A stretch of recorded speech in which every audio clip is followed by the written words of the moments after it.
Time లేదు, చాలా fast గా రెడీ అవ్వాలి. మా ఫ్రెండ్ అయితే వెయిట్ చేస్తూ ఉందన్నమాట. చిన్న గోల్డ్ అండ్ సిల్వర్ షాపింగ్ అయితే వెళ్తున్నాం. అలా ఇక బట్టల షాపింగ్ డీసెంట్ రోడ్ అంతా కూడా తిరిగేసి వస్తాంలే అనుకోండి. సో ఇక్కడ పాండ్స్ క్రీమ్ రాద్దామని తీస్తే కొంచెమే ఉంది, అది కూడా చాలా డ్రై అయిపోయింది. దాంట్లో కొంచెం వాటర్ వేసి మిక్స్ చేసి రాసేసుకున్నా.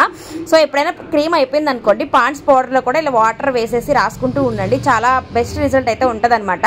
నిజం చెప్తున్నా, క్రీమ్ కంటే పౌడర్ లో వాటర్ వేసి రాసుకున్నా కొంచెం వైట్ గా కూడా అనిపిస్తాము. సో ఫైనల్ గా అయితే రెడీ అయిపోయి బొట్టు పెట్టేసుకుని కుంకుమ అయితే పెట్టేసుకుని ఇంకా తల అయితే దూకున్నా. ఒకవైపు ఫోన్ మాట్లాడుతూనే తల అయితే దూకుంటూ ఉన్నా. సో నాకైతే ఈ లాంగ్ ఫ్రాక్స్ అనేది కొంచెం కంఫర్టబుల్ గా అనిపిస్తున్నాయండి. బయటకు వెళ్ళినప్పుడు టాప్లు, లెగ్గిన్స్ ఇవన్నిటికంటే ఫ్రీగా ఇంట్లో ఉన్నప్పుడు నైటీ ఎలాగో, సో ఈ లాంగ్ ఫ్రాక్స్ అయితే ఫాస్ట్ గా రెడీ అయిపోవచ్చు అనిపిస్తుంది. సో గబుక్కుని బయటకు వెళ్ళాలనుకున్నప్పుడు అది వేసేసుకొని వెళ్ళిపోతూ ఉన్నా. సో చూసారా టైం ఎంత ఫాస్ట్ గా అయిపోతూ ఉంది. ఇంకా ఫాస్ట్ గా జడ అయితే అల్లేసుకుంటున్నా. సో ఇంక ఇప్పుడు మేము బయలుదేరాము అంటే మళ్ళీ బాబు స్కూల్ నుంచి వచ్చే లోపల నేను ఇంటికైతే వచ్చేసేయాలి. 4కి వస్తాడు బాబు, 11కి అయితే ఇంట్లోంచి స్టార్ట్ అయ్యామన్నమాట. సో నా లుక్ ఎలా ఉందో కామెంట్ చేయండి. బాయ్.